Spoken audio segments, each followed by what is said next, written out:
So we'll get ready to begin. Our last speaker is Dr. Robert Raju. He obtained his doctorate degree from Bangalore Medical College in Bangalore, India. He did his residency training in internal medicine and then was chief resident at Bronx Lebanon Hospital Center in the Bronx, New York, and completed his oncology fellowship training at Ellis Fishel State Cancer Hospital in Columbia, Missouri. There he was associate director of internal medicine. He's involved in several clinical trials and research protocols. Dr. Raju.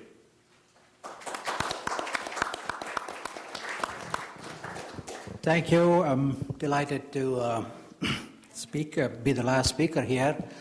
They told me that the slides were moving fast, so that will shorten my speech, so it's actually very good. I'd like to thank Jerry Tatar and the family for sponsoring this wonderful conference. And I also want to thank, for some other reason, for the support that his wife was part of a clinical research, and that's really how we make any progress in our treatment of cancer, and I thank you for the same. It will help a lot of people down the line. So my role, you've heard some great technology and great speakers over the last couple of hours. Now, how do we pick and choose? Every one of them is a wonderful type of treatment for oligometastasis, and where do I come into play? Dr. Kyler had asked me to go over how do you put the available technology and what we can do in Kettering Health Network, and that's basically what I'm going to focus and apply some of the technology that is available, some of the research that's available to our patients here who are all from Dayton, and I'm going to give some of the examples of the same. If you're wondering where this first slide is, it's definitely not in Dayton. It is from Quito, Ecuador, where we go once a year for a mission work, and this is a 12,000 foot high. That's where, from my clinic, that's where I took this picture. I have no disclosures, and my present role is in the Innovation Center. And if you're wondering what Innovation Center is, it's basically the research division of Kettering Health Network, and with various subspecialties, and cancer is one of them. And I'm fortunate to be part of that. So who was Charles Kettering? You can see Charles Kettering held about 140 or so patents, and he was number 2 after Thomas Alva Edison to hold the number of patents. And every time you start your car, you have to think of Charles Kettering, because he was the inventor of the self-starting for the Cadillac and also for the electric switch, apparently, and I was going over some of his accomplishment. He also had a great sense of humor, as you can see. If you want to kill any idea in the world, get a committee to work on it. So, which is so true, and which we do in the hospitals. My objectives today are, how do we decide on the local therapy of these patients who have come to see me for metastatic disease to various sites, and mostly I'm going to focus on liver and lung and one case of brain metastasis. And I will show you that metastatic cancer is a chronic disease.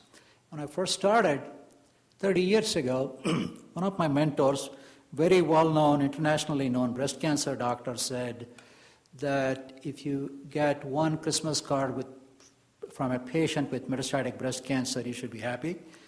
If someone has a metastatic lung cancer or a colon cancer, you're not going to get any. So we have come a long way, and I'm going to show that it can be done in select cases. So metastatic cancer in solid tumors can be a chronic disease. Some of them can be cured, and they can be managed with therapy that is available, and some of which you have already heard, with manageable toxicity. Yes, they're incurable, but they're chronic disease, like diabetes, hypertension, and they do require multimodality therapy. More brains are better. And how we are selecting toxic chemotherapy. Chemotherapy got a bad rap over the last 40 plus years, and now the targeted chemotherapy that is coming, it's very toxic to the pocket, and I'll show you the list of that too, and give you some case examples of the same.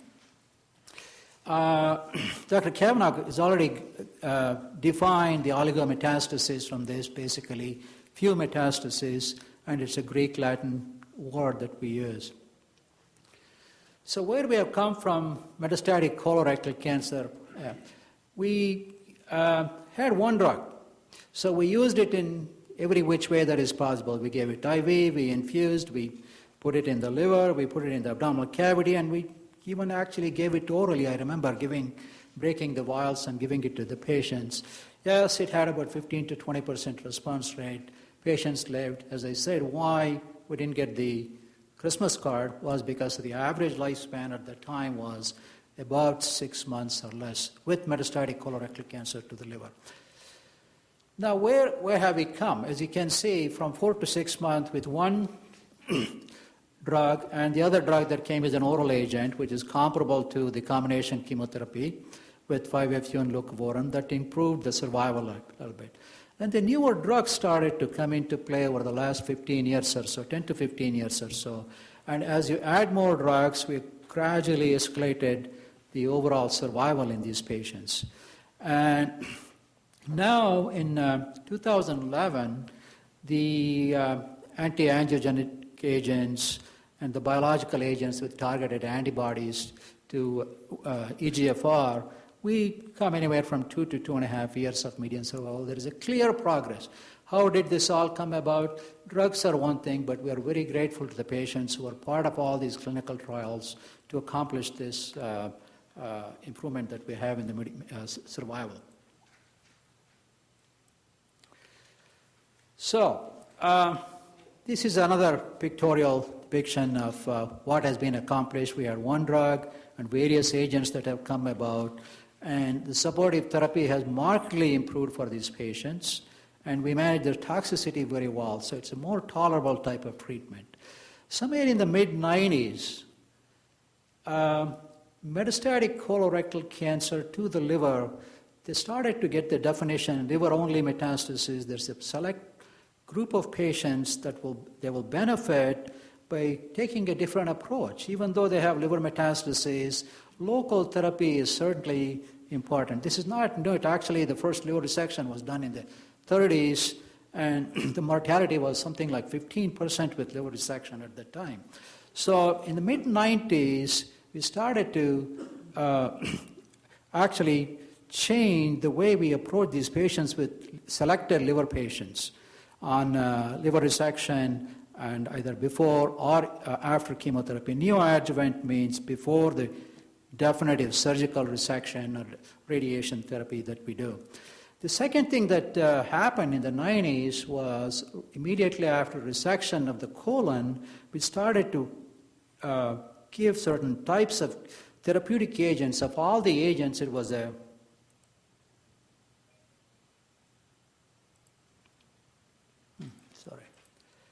It was an oral agent which was actually used as an antihelminthic in cows. And that worked very well with 5-FU, and for whatever reason, the combination definitely showed that there was a better survival if you take this particular drug called levamisole with 5-FU. And so that became very popular, and it has grown on that, and at this time, this is a standard treatment at this time. I'm going to give you some examples mainly because it puts some perspective on our own patients that were managed in Kettering Hospital. So this particular patient, 62-year-old male, 62-year-old female, had a stage 3 colon cancer. It was actually rectosigmoid cancer, presented with extensive liver metastases. There were probably about 100 metastatic lesions. And this was in July of 2007. Patient had an obstructive lesion and underwent sigmoid surgery. Lymph nodes were all negative. We used this enzyme as a prognostic. LDH was very high, 140 being normal, and our CEA was 833, less than 3 being normal. Our liver was palpable, 10 centimeter, and we do this is a genetic test we do to see if that particular type of cancer responds or resistant to certain antibodies, and she had a wild type, so that opens up another therapeutic option. So in 2007, this is 4 years ago, this patient was treated for about 9 months with a combination chemotherapy and an antibody anti-angiogenesis. She developed significant neurotoxicity and I had to switch the drug and gave another 4 months of a similar combination chemotherapy, and the patient went into complete remission after about 9 months of treatment. That was unheard of in the 70s and 80s and even 90s. And so what we do at the time is we stop the treatment so they can have a better quality of life. So we call this as a chemo vacation or chemo holiday. So the patient had some other problem with platelet counts and had to have surgery. So after 9 months of treatment, she had a very good 6 months without any treatment and able to have a grandchild during that period. And then about 6 months later, the cancer started to come back, and we gave another course of 9 months of treatment, and again she went into complete remission. As you can see, the PET scan showed complete remission, the CA was normal. So we stopped the treatment again, but the second time it did not last long. This is where the 40 billion cancer cells come into play. You just have that one resistant cell which is smarter than all of us, and unfortunately it starts to come back. And within 3 months, the cancer started to come back, and the PET scan was positive. And the patient has gone through various agents, and we took more tissue at the time to test if she's eligible for another targeted therapy. There's a gene called BRAF, which is being tested in melanomas. There is an agent, anti-BRAF agent, that was just approved last month. And unfortunately, she was negative and was not eligible for the clinical trial. And she has been on chemotherapy, and I actually saw her today. And unfortunately, she's progressing. But if you see the overall picture from July 2007 till August of 2011, with somebody with metastatic disease, extensive metastatic disease, with good quality of life, able to do all her activity. And I asked her today, she has 4 grandchildren. The last one was born just last night at 3 a.m. So it was a wonderful experience, both from the patient standpoint, for us also to manage this and the change in. So the point I'm trying to make is metastatic colon cancer with various forms of treatment can be chronic disease. And there are many, many agents exist, and you just have to play, and you have to give them the break with the chemotherapy. And there are certain genomic testing that dictates the targeted therapy in these agents. And the antibodies, even though they're not chemotherapy, their side effects are totally different. Rash, infusional reactions are one of the side effects with these particular agents. So, how does this all come into play? And what we have been taught was there is the normal lining of the colorectal epithelium, and then there is a polyp that comes in, there is the large polyp, and then it becomes cancer, and then it starts to metastasize. And unfortunately, that's what takes the life. So that is what we have been taught. It does not follow in an organized fashion. But what does follow is what drives these things, the genetic changes that happen at various levels. And this is where the smartness of the cancer cells come into play. When we have tools to detect these. And when you look at the pathologist looks at this, they will say there is microsatellite instability, meaning this fits into a certain category, and that is dictated by certain genetic changes that are occurring within the smart cancer cells. So the cancer cell genome has been there longer than the human genome. And it is not one cancer mutation that dictates these cells to grow, divide, and spread. There is multiple genetic mutations, and we are basically in infancy at this time to learn this. And there is a big federally funded national project called TCGA, the Cancer Genome Atlas. And each of these letters stand for the amino acid that dictates the DNA. So these genetic mutations in colon cancer, that eventually there are other genetic mutations that occur as a result of this and various changes that happen. And this is basically what we test in these tumor tissues that are removed. If you remember my particular patient, we tested this particular KRAS to see if she was eligible for a certain agent and the BRAF for a certain other agent that is there. One enigma that eluding at this time, and we have no idea why the tumor spreads to other organs. About 130 years ago, it was described as a seed and soil theory that is coming back. So there is microenvironment in the liver, lungs that dictates why certain cancers grow in certain organs. And why this happens, are there genetic changes? We do not know at this time. There are a lot of theories. And to me, why certain colon cancers have only limited metastasis in the lung and liver that was discussed extensively this afternoon is unclear at this time. And how do we select these patients? And it'll be nice to have a tool. So there are many targets. There are 20,000 genes, and obviously we can study all of them.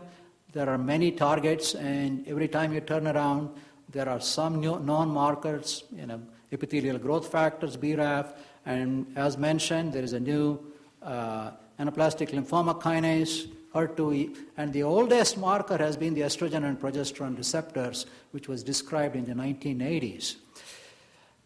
Before the new agent comes in, crizotinib was just approved last week. There are 7 mechanisms that have been proposed how crizotinib resistance occurs. So we're not home free. Yes, we have an agent, but the cancer cells will find a way to get around this particular target.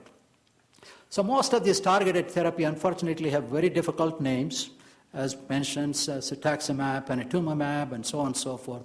They're also very expensive. This is a definition from one of the Japanese article that what is an oligorecurrence is you have controlled the primary lesion and then the distant metastasis occurs, and depending on limited numbers is what the oligometastasis is defined as. So I talked about metastatic colon cancer as a chronic disease. Now I'm going to show a couple of examples. Can we cure metastatic colon cancer? I think there is hope. Definite hope for that. This is a gentleman, he's a bricklayer, 62-year-old gentleman, had stage 2 rectal cancer in April of 1995. Patient underwent surgery, colostomy, and followed by chemotherapy and radiation, which is a standard that we get, and then that was followed by adjuvant chemotherapy for about 4 months or so, and he stopped in January of 1996. About 22 months later, a routine CAT scan and a PET scan showed really extensive periodic metastasis, which was not amenable to biopsy. So we had to actually do an exploratory laparotomy to get a biopsy from that. Patient was treated with chemotherapy. At that time, this agent was being actually used in France, and we were fortunate able to get it as a compassionate. Our patient was treated for about 8 months, and then he received additional radiation therapy. And this is metastatic colorectal cancer to the paraortic lymph nodes, fairly extensive. And this patient, as of April of 2011, is without any evidence of disease. He's age 78, and we have checked, he wants to have a CEA PET scan. We keep doing. So if you look at from 98 to 2000, 13 years should be enough to call this as a cured metastatic cancer. And this is another gentleman. Also, he had a fairly extensive adenocarcinoma of the rectum, underwent resection, which is a standard in 2001, received adjuvant chemotherapy, preventive type of chemoradiation therapy. A year later, he developed a solitary right lobe liver lesion, which was resected, and we did not do any other treatment, and as of now, he is disease-free. Close to 9 years without any evidence of treatment, we should call this as a cancer. So why did this patient develop only solitary right lobe liver metastasis? It's unclear at this time. So how do we determine the treatment for metastatic colorectal cancer? There are several factors we consider. How old the patient is, how active, whether they are weight loss, and do they have other diseases, heart disease, lung disease, and so on and so forth. So the second thing is the surgeon looks at resectability. This is an evolving target. Number one, it used to be that there were a certain number of metastatic lesions, how much liver can be resected, whether vein was involved, and so on and so forth. This is clearly changing. Surprisingly, the present definition is if you are able to resect 60% of the liver and there is 40% functioning liver, they should be able to resect. Three veins involvement is acceptable. The size is not an issue anymore, and they use other modalities that were mentioned by Dr. Perrier at the same time if they cannot resect it. So the disease burden and the symptoms are there. Obviously, we have to we cannot just ignore the cost of this care for each of these therapy modalities that we use. This is another lady. She had a stage 3 colon cancer in 2008, received adjuvant chemotherapy. A year and a half later, she developed this solitary liver metastasis. PET scan showed no other metastatic disease, and the surgeon resected this. And the reason, how do you choose between this and the other modalities?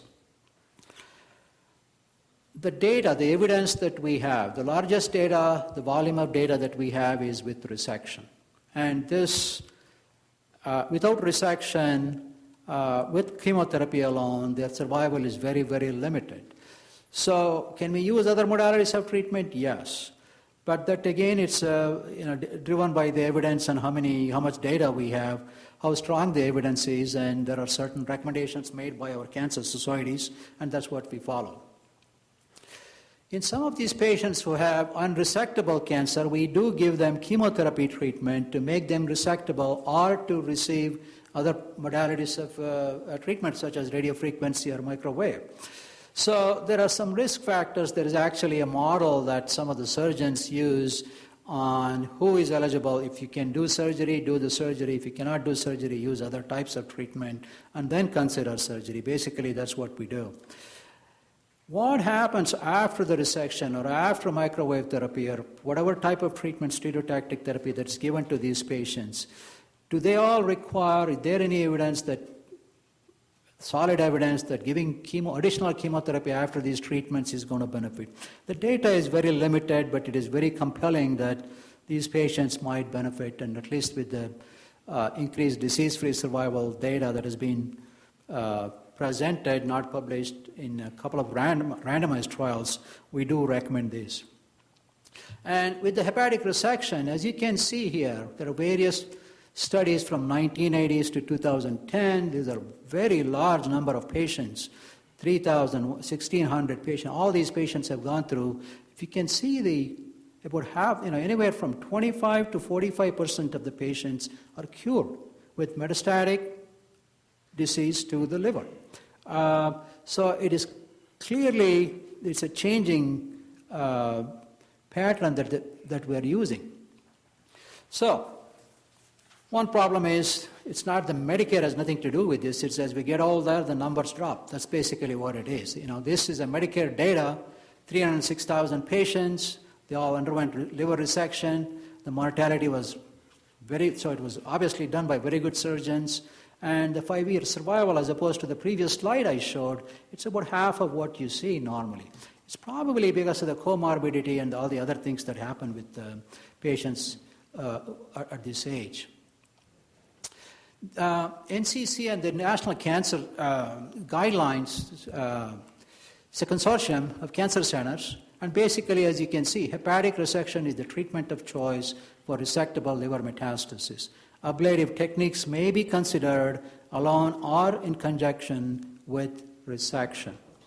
And sometimes they can go back and have another resection in some of these patients too.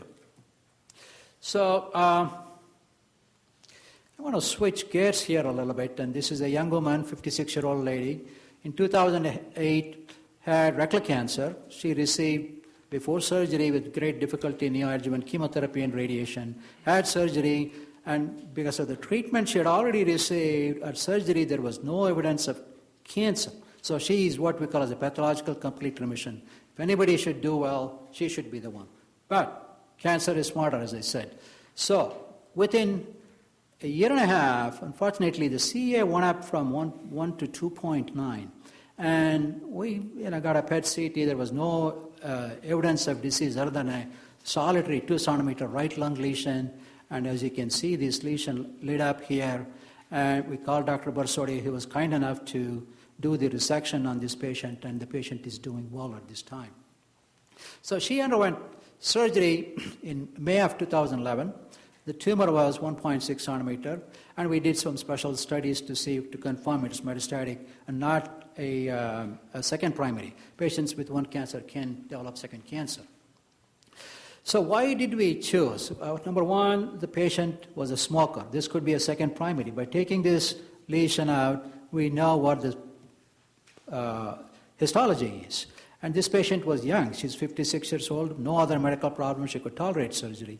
And patients always like to have surgery, surgical removal, compared to other types of treatment. And that was the reason we chose. Now, the data with lung metastatic colorectal cancer is very limited. And this is from Royal Society of Medicine. And basically what they say is the quality of evidence available concerning pulmonary metastatectomy in colorectal cancer is not sufficient to draw inferences. So it has to be highly selective, as Dr. Barsodi mentioned previously. So that is about the colorectal cancer, and now I'm going to go through some of the lung cancers and the evolution, the Darwinian evolution that has occurred. And this was actually an ad that occurred probably 40-some years ago.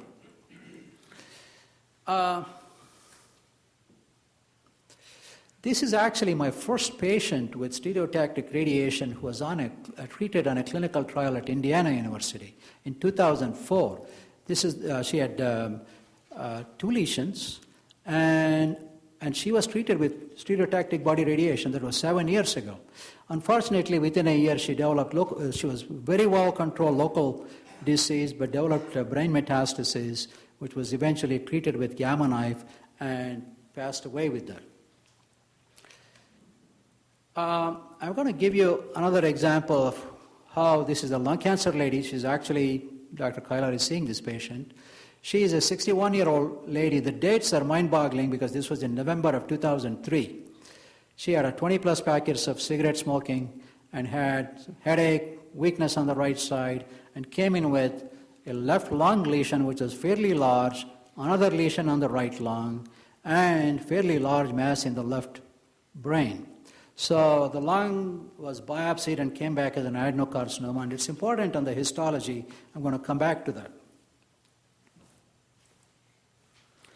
So this was her 2003 X-rays. She had a big mass, and a big mass with a lot of edema, and the patient underwent resection of this brain lesion and received chemotherapy and radiation therapy to this particular lesion.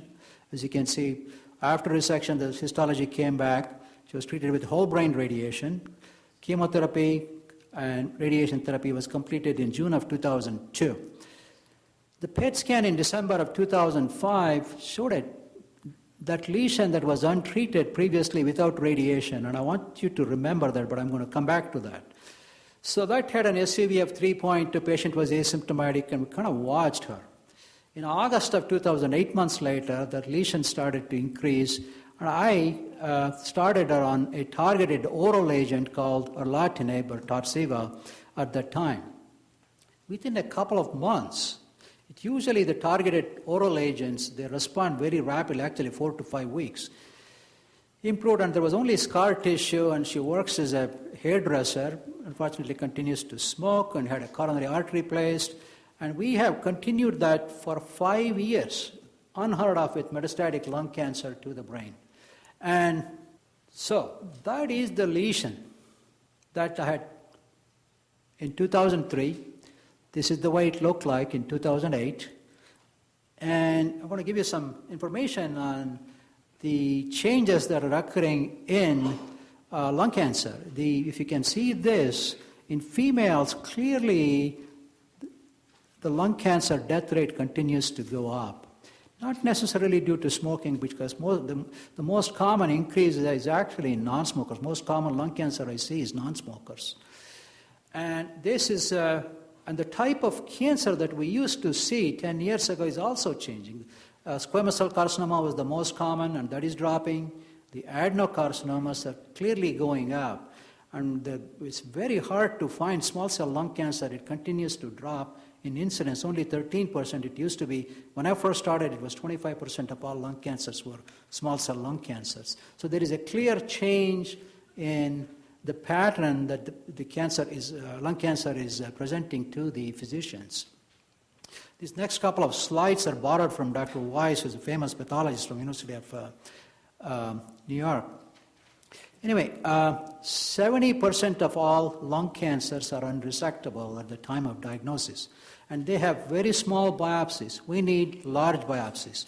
We need to test them with all these new genomics and proteomics, that it is very, very important for us to get enough tissue so we can direct our therapy based on what is the driving force for that particular patient. The most common lung cancer we see is adenocarcinoma, and they behave differently, and there is the rapid evolution of molecular testing and the way we treat these patients. And it is the type of chemotherapy we give is also different for squamous cell cancer versus non-squamous cell cancer. Certain drugs work better for non-squamous. They don't work as well in squamous cell carcinomas. And this is the phenotype. What is the presenting? When the patient walks in, the things that the first thing is, what is their sex? Females, patients who never smoked or smoked very little, histology with adenocarcinoma, and Asians. These are a select type of patients that we treat them differently. We study their cancer cell to see if non-toxic oral agents benefit with this. One of them is EGFR inhibitor called erlotinib, and the other one is the crizotinib that was approved last week or so. And we try to target them and then give them individual therapy. It's only in select number of patients, probably in about 25% of all adenocarcinomas, this type of treatment is available. 75% we still do not have. Pass on this. Okay, this is important even in patients who are resected. This is the histology, the pathology, what the pathologist says is very important for the patient to know what their prognosis is. Adenocarcinoma in situ, almost all of them are cured. And if you see micropapillary, the numbers drop down, and so on and so forth. It is very important for the pathologist to clearly classify these adenocarcinomas and also develop treatment patterns if they do develop metastatic disease. Lung cancer in non-smokers and never smokers is a different disease. It's about 20% of all lung cancers in women and about 9% in men. Almost always it is non-small cell. Most of the time it is adenocarcinoma. They present with younger age. The youngest age I've seen is about in the 20s. It's a different disease. There are genomic differences, as I mentioned. We have therapeutic agents that are available to target these particular types of cancers. And the chemotherapy does not work well in these patients. These agents are better than that. So it's very important for us to know. And they have a better prognosis. And this is actually a slide from Dr. Kavanaugh's colleague, Dr. Paul Bunn, published in one of the journals. And these are all the types of mutations we study in these various types of cancers. In lung cancer, as you can see, there is a target for EGFR mutation in about 20 to 25% of the patients. And it's probably a little high number, more like 5% of the patients have this particular abnormality, and we do have an agent. And if they have this particular type of mutation, we are part of a clinical trial which is available in Kettering Hospital, ARC-197 with erlotinib. And so this particular study is available locally, and we do have an agent which targets another genetic abnormality called c-MET. So I request the pathologist, now at least in Kettering Hospital, we follow an algorithm. When they take the tissue, if they're adenocarcinomas, especially if they're women with never smokers, this is the pattern that we use and what are the tests that we use. Always we're cognizant of the cost because the patients have to pay part of the testing. So we do test the KRAS, And if it is wild type, then you go to the next, which is EGFR, and then follow suit with the next abnormality that is being tested. If they have mutated KRAS, we stop at the time. Because the cost is different. This costs about $400. This costs about $1,400. So, coming back to our patient who has been living with metastatic lung cancer since 2003, 8 years later. So she's still, this is what it is. This is an older film. I didn't get the present film. I think Dr. Kyler took the film and didn't return it to me. So this is a little larger at present. It's about 2.5 centimeter. She has no other evidence of disease. The disease that she had here is completely clear, and the last MRI was completely negative. So what can be done with this? And I'm going to leave this to Dr. Kavanagh and Dr. Kyler to decide on that. Is she a good candidate for stereotactic radiation therapy? I think the reason is she has resistant cell population there that did not respond. Or should we get more tissue to find out why is she developing resistance? It's really academic, and I'm not sure she will permit me to do that. So, clearly I've shown in the last few slides that metastatic colon cancer can be a chronic disease. It can be cured in some selective patients. And we use various modalities to treat these patients when they do develop metastatic disease.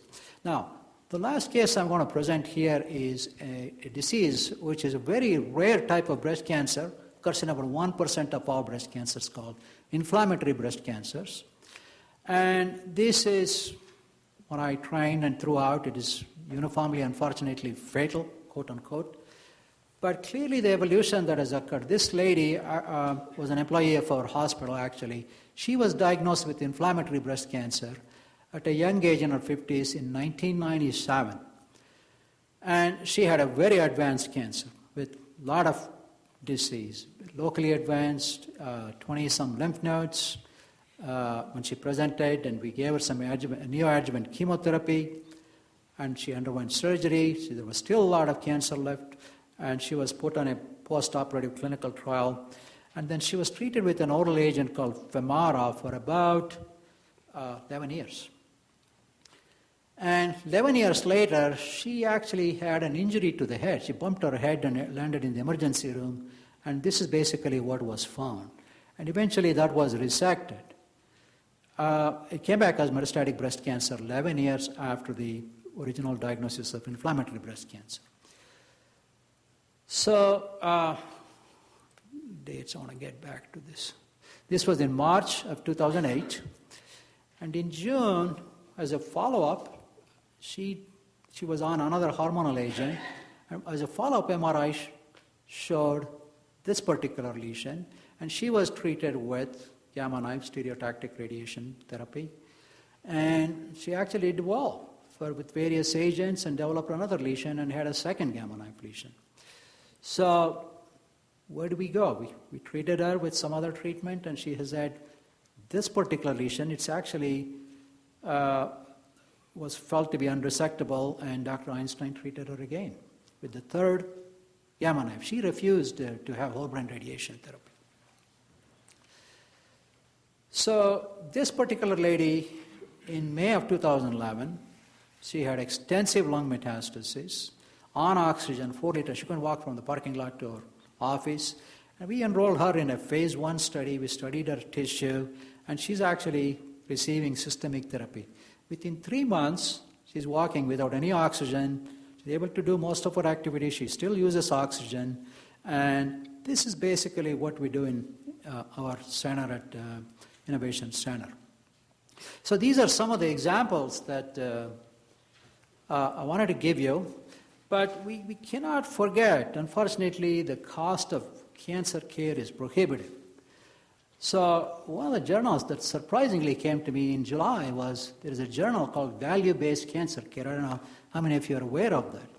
And why is it important? Because this is what costs per month for these drugs, and all these agents that I've mentioned. So the new agent is $10,000 per month. You're talking $120,000 a month. If the patient has to pay 20% copay, you have to remember how much it's going to cost. So we have to, fortunately, a lot of these pharma, they do have access programs that help some of the patients, But we make these decisions on a daily basis whether the person can receive certain treatments or not. Unfortunately, we have to make these decisions. So, I'm going to end at this, and if I have any questions, I hope I've given you some ideas on the changing field in metastatic lung cancer, how we utilize various specialties. It's definitely a multimodal approach, and this is a good time to be in oncology in various specialties. There is a great hope for our patients, and we thank our patients.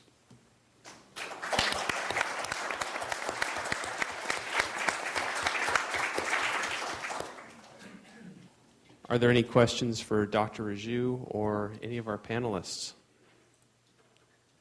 This is not going to be a medical question. This is actually an economic question. We've all heard about the cost of these drugs. Is that because the actual production of the drug, the cost of producing the drug, cost that kind of number? Or is it the amortization of all the background research that goes into it? Do you know the answer to that? Yeah, it's actually both, unfortunately. The R&D, the research and development, costs millions of dollars. For each one of these drugs, it takes anywhere from $600 to $700 million. That's what the pharma quotes that it costs them to develop. And the home run for these agents, they have to test something like 500 agents before one is actually becomes effective. In a small number of patients, 3 to 4% of the patients. What I don't understand is that I'm accepting of that, yes, they have to make profits, but the same drug in Canada costs cheaper, or somewhere else costs cheaper. And that is a little difficult for me to understand. Many of my patients, they do travel. There are buses actually go to the border, Canadian border, and get the drug. So that, I think there is a profit issue that has to be addressed. Thank you. Robert, I was hoping you would still answer that question I asked you, that if you have a patient with, as this conference, oligometastases, I think you answered the first part that if they can be resected, surgery is still the gold standard. But if they can't, then do you refer them to your friendly radiation oncologist or to your interventional radiologist? It depends on who your friend is, but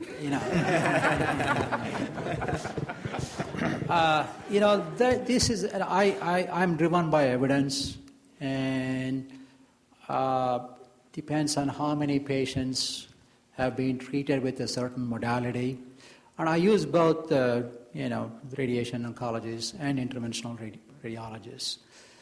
For the most part, my choice would be the stereotactic radiation therapy. Yes. If I could offer a comment there.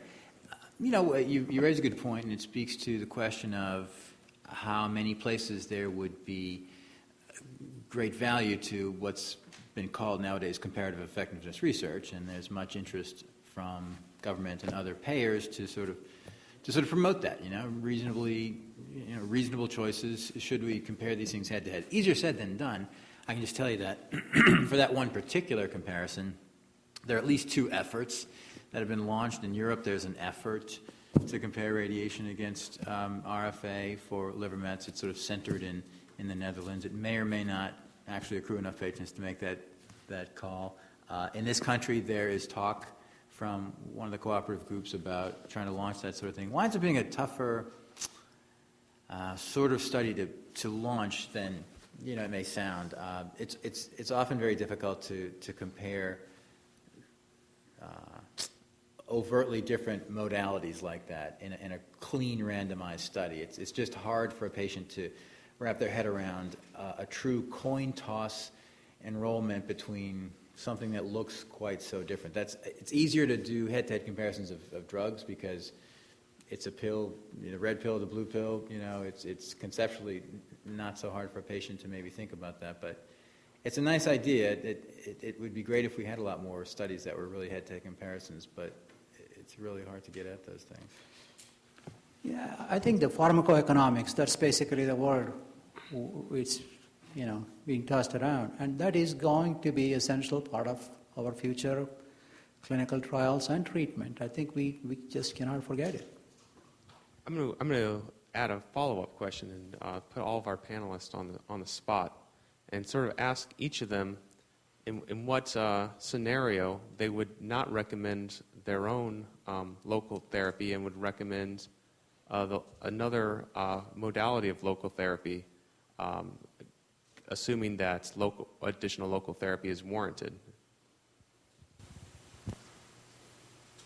Well, in the case of lung metastasis or lung primary, I think most centers that have, if they have the equipment, they would probably go with stereotactic. For those centers that do not have the equipment, radiofrequency or microwave ablation would be appropriate therapies, even for primary. For oligometastatic disease to the lung, I think you could probably go either way. I mean, it's really palliative therapy, and really a discussion between the oncologist, and the patient as to what type of therapy they want. I think the data has been presented today to show that the overall survival for 5 years is pretty similar if the patient is not a surgical candidate. Well, I would say that I think Dr. Borsetti brought up a number of cases where surgery is a very good idea, and it was alluded to in one of the case studies you were showing here just a moment ago.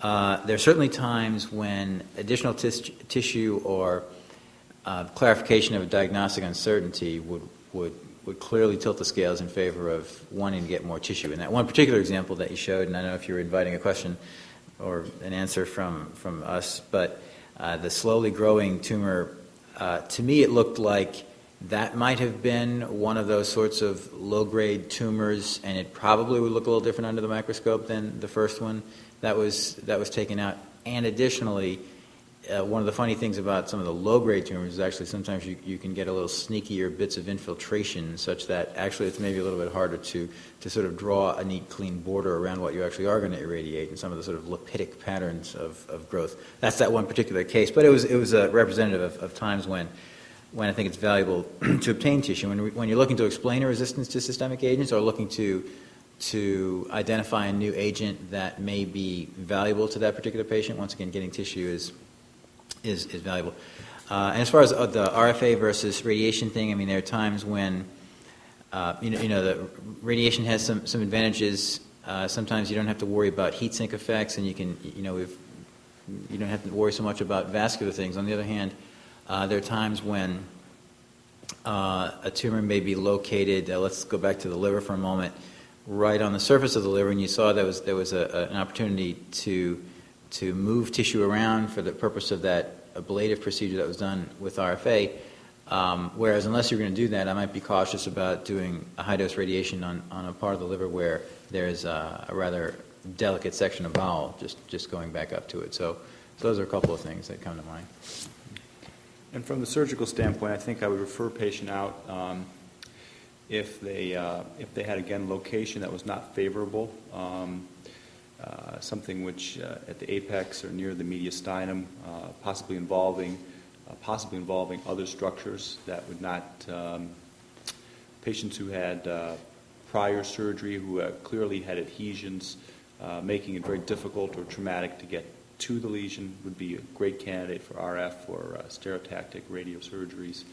And there's all kinds of exclusionary criteria we have for surgery where patients are excluded either psychologically, they don't want to undergo another procedure, they're at the end, they've had enough procedurally, and then possibly going for more less invasive, because nowadays we are moving toward these more less invasive approaches, moving away from maximally invasive, moving more towards VATS, robotic surgery, and maybe even eventually to, as Jerome has said, to just putting a catheter in there and ablating these masses. Malignant, your case presentation said that CA brought down to the normal twice, but one, the the microscopic gene, the cell can propagate. So we are talking about the low-grade tumor can be attacked radiological or surgical, but those microscopic non-visible malignant colon that has to be taken care of a systemic oncological approach, wouldn't it? The differentiation of the tumor under a microscope, number one, unfortunately, it's subjective. For one pathologist may say poorly differentiated, the other one may say moderately differentiated. I think this is driven by the biology of the cells, and we do not have a total grasp on the driving force, which is the genomes that's driving these cells to become smarter, to overcome the target. Basically, I think that's what it is. That's the direction. 10 years from now, what is going to happen? I hope so. Maybe not 10 years, maybe 20 years from now. They're going to take a tissue and they're going to study, and based on the genomics, they're going to target. It's not. I'm not even sure whether it's going to be surgery and all these modalities. I think that based on the genomics, that the treatment is going to be driven, whether certain type of radiation, surgery, whatever it is going to be. I think that's what's going to drive the force. Yeah, there are many, actually. Even in lung cancer, one of my patients that I presented, when they respond for a month, couple of years, when they start developing progression, ideally, if you are in an academic center, you take tissue and do study them to develop, what is causing the resistance. Just to give an example, for orlatinib, there are 3 mechanisms. One is a mutation called T790 mutation, and that's what develops. CMET is one of them. One question is, giving more of the same drug, can you overcome the resistance? And that nobody has been able to answer, and we do not have any information on that. Most of the time, it's the newer mutations that occur.